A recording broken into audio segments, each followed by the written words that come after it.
Bonjour à tous, une autre petite vidéo sur des trucs et astuces pour bien pratiquer le triathlon.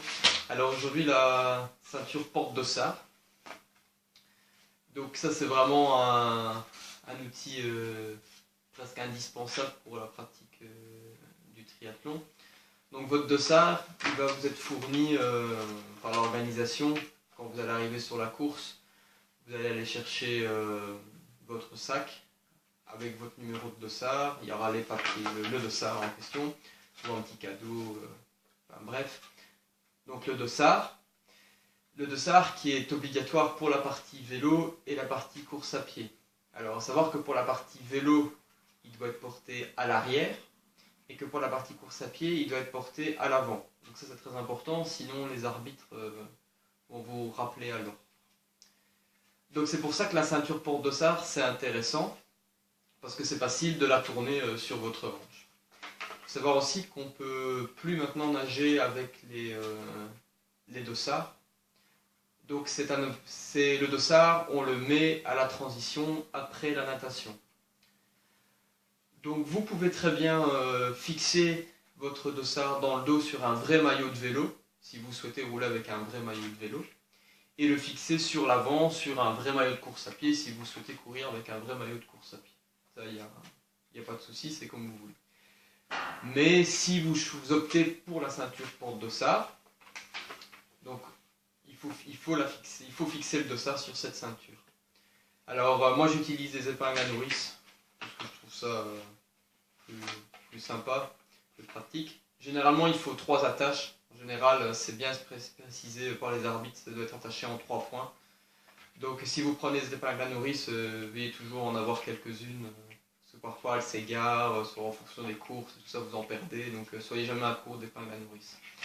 Sur ce type de ceinture, vous voyez des petits cordons ici, où on peut percer le dossard et venir les fixer. Moi j'ai jamais trop utilisé ça, je préfère les épingles à nourrice. Bon, ça, du moment que le dossard est fixé en 3 points, c'est bon. Quand vous le fixez, vérifiez toujours qu'il ne ballotte pas trop. Il va prendre du vent, donc s'il n'est pas bien fixé, ça va claquer dans votre dos, ça risque d'être rapidement énervant. Donc vérifiez qu'il soit bien fixé. Donc la ceinture porte-dossard, elle s'ouvre, c'est élastique, donc c'est tout à fait ajustable en fonction de votre morphologie.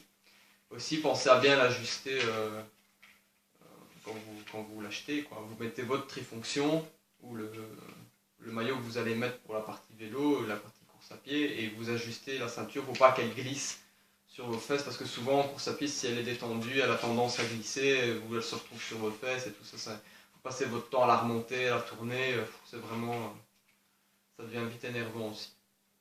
Alors comment la mettre? Moi ce que je fais quand je suis sur la compétition, donc une fois que j'ai placé le dossard, la veille généralement, donc j'ai la ceinture, je viens poser ma ceinture sur mon vélo, sur le guidon de mon vélo. Donc ça je ferai une vidéo pour vous montrer comment moi je m'organise dans le parc à vélo avant le départ. Je la laisse toujours fermée. Pourquoi? Je vais vous montrer. Comme ça quand je sors de l'eau, j'enlève ma combinaison, j'ai qu'à enfiler le dossard et hop, il est mis et je suis prêt à rouler à vélo. Pourquoi je fais comme ça? Pour 2 raisons. La première, c'est si elle est ouverte, quand je sors de l'eau, en fonction de la distance, d'ailleurs quelle que soit la distance que vous ayez faite à la natation, vos bras vont trembler. Et donc si vous la placez comme ça, vous allez trembler, ça va pas être facile à mettre. Donc autant la laisser fixer, c'est élastique, ça va passer tout seul. En plus, si elle est comme ça, que vous la prenez un petit peu n'importe comment, le dossard risque de tourner. Et donc vous allez vous retrouver avec le chiffre à l'envers. Et donc ça, quand vous allez sortir du parc à vélo, les arbitres ils vont vous arrêter, ils vont vous demander de replacer le dossard correctement. C'est toujours énervant, ça met du stress et c'est pas idéal pour profiter de la compétition. Donc moi je vous conseille vraiment de vous la fermer, vous la glissez, c'est vraiment facile à mettre. Une fois qu'elle est mise en place, vous faites votre partie de vélo. Voilà, quand vous avez fait la fin du vélo, vous commencez la course à pied, hop, il suffit de tourner la ceinture. Là ça accroche un peu avec mon jeans, mais sur la trifonction ça n'accroche pas. Et voilà, elle est devant sans aucun problème. Donc ça c'est vraiment un accessoire quasi indispensable pour la pratique du triathlon. Ça coûte vraiment pas cher non plus. Et vous allez faire pas mal de courses avant de l'user. Voilà, donc ça c'est le dossard. Un petit mot sur le dossard. Généralement ils sont assez sympas, ils mettent votre prénom et votre pays en général. Mais veillez vraiment à ce qu'il soit bien fixé. Et moi toutes les compétitions que j'ai faites, il fallait qu'il soit fixé en 3 points, donc soyez attentifs à ça. Parce que sinon les arbitres vont vous demander de le fixer en 3 points. Et veillez à ce qu'il ne bouge pas, quoi.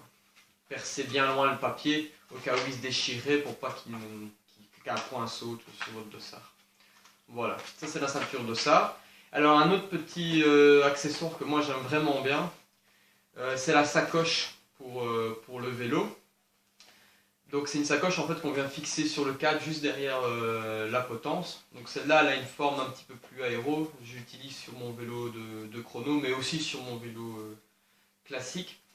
Pourquoi c'est intéressant? Parce que ça me permet de mettre à l'intérieur des gels, des barres et j'ai un accès beaucoup plus facile que si je dois aller dans mon dos chercher des gels ou sur une ceinture. J'ai un accès plus facile à ça. En plus, la tirette, ça se remonte, ça se descend très très facilement. En plus, cette sacoche, les sacoches en général, il faut savoir que les déchets, les gels ou les papiers que vous produisez en prenant votre ravitaillement, bon, évidemment, il ne faut pas les jeter dans la nature, donc ça, c'est pas très sympa, mais en plus, ça peut être réprimandé par les arbitres. Ça pourrait aller jusqu'à la disqualification sur certaines épreuves. Donc ça, ce serait vraiment bête. Il y a des zones sales sur les ravitaillements où vous pouvez lancer vos déchets. Mais si vous prenez vos gels en dehors des zones de ravito, bah, vous prenez votre gel, vous le replacez dans la sacoche, vous refermez la sacoche et quand la course est finie, bah, vous jetez vos déchets à la poubelle. C'est vraiment un accessoire aussi très sympa. Ça se fixe avec des scratchs. Il faut juste bien l'ajuster pour pas que la sacoche elle bouge.